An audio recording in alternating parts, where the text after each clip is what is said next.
السلام علیکم ورحمۃ اللہ وبرکاتہ۔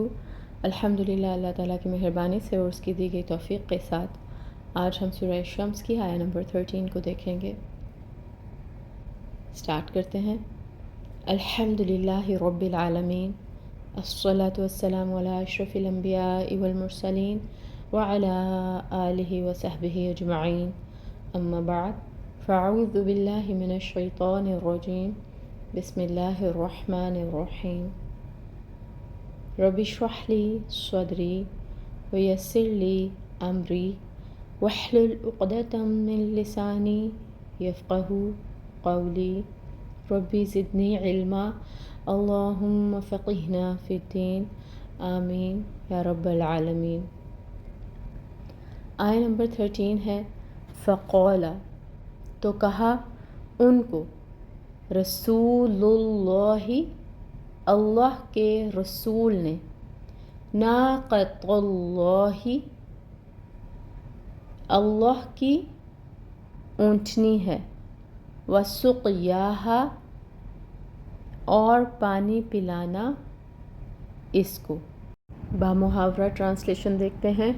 پھر کہا ان کو اللہ کے رسول نے، خبردار رہو اللہ کی اونٹنی سے اور اس کے پانی پینے کی باری سے۔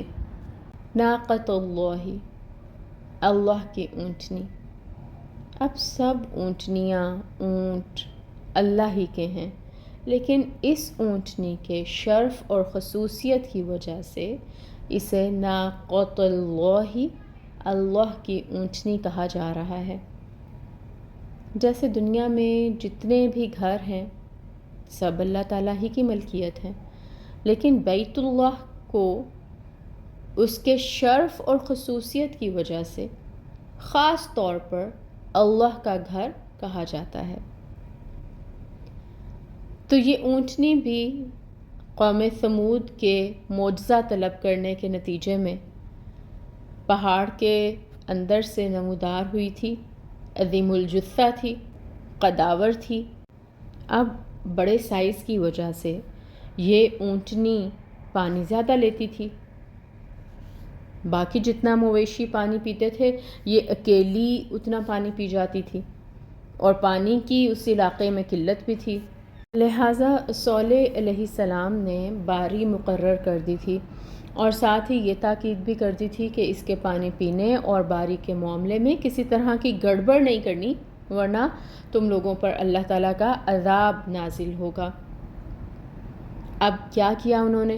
انشاءاللہ نیکسٹ آیہ مبارکہ میں آ رہا ہے، اس کو دیکھیں گے آیہ نمبر 14 میں۔ سبحانک اللہم و بحمدک، اشہد ان لا الہ الا انت، استغفرک و اتوب الیک۔ السلام علیکم ورحمۃ اللہ وبرکاتہ۔